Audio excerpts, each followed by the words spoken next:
Uchinchi shartimizda mana shu yerdagi sharlarni yigitlarimiz yorishlari kerak. Ya'ni uni qayerda joylashganini ayollarimiz aytib turishadi. Birinchi bo'lib Majid TV komandasi boshlaydi. Ketdik. Xo'sh, bu shartni bajarishingiz uchun sizga 3 daqiqa vaqt ketadi. 1, 2, 3. Ne, bu arkadaşlar oldunroq. Yok, bu tarafı devol taraf. Hoppa. Yani oldunroq. Davay. Bosing shu yoqqa, bosing. Yo'q, yani orqaga. Yaraktı. Yani oldunroq. Laziz. Lotamlat olsun. Ana şu. Oh, молодец. Давай, bosing shu yoqqa. Laziz. Hoppa, yani orqaga. Bosing. Oh, bosing yana oldunroqda. Bosing. Hoppa, yana o'sha taraf bosing. Hoppa, yana bosing o'sha taraf. Orqa tarafga. Yani bosing. Hoppa, bosing. Hoppa, oldin, bosing. Hoppa. Anadasida bor.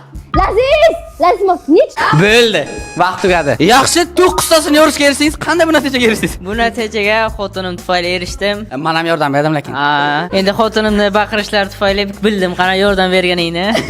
Rahmat. Lekin yaxshi 9ta. Endi esa navbat H jamoasiga. Raqibingiz 9ta yorlar. Siz nechta yorasiz deb bilaysiz? Harakat qilamiz qo'ldan kelgancha. 5 tarbiyat mehridan yakti. 5 tar, bor 5 tar. Oldinroq. Ha, давай. Zanet. Kaçta qalak. Bu. Uring. Aha. Sit kamcha, bu yoqda, aha. Deb ketdik. Aha. Bu yoqda pamjaba, bitta qo'yasan bor. Davay. Aha, 5 tar. Olmuş bo'ldi, vaqt tugadi.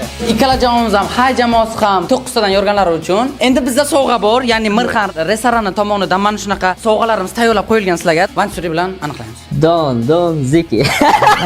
Bu sovg'alar Mirxan restorani tomonidan qabul qilishlaringiz mumkin. Mirxan Zo'r. Biz ana o'ylavga kelishgan holda bitta sovg'ani bularga berishga qaror qildik. Ana endi haqiqiysiga challenge'imiz tugadi. Keyingi challenge'larimiz qanaqa bo'lsin izohlarda kutaman. Obuna bo'lib qo'ying.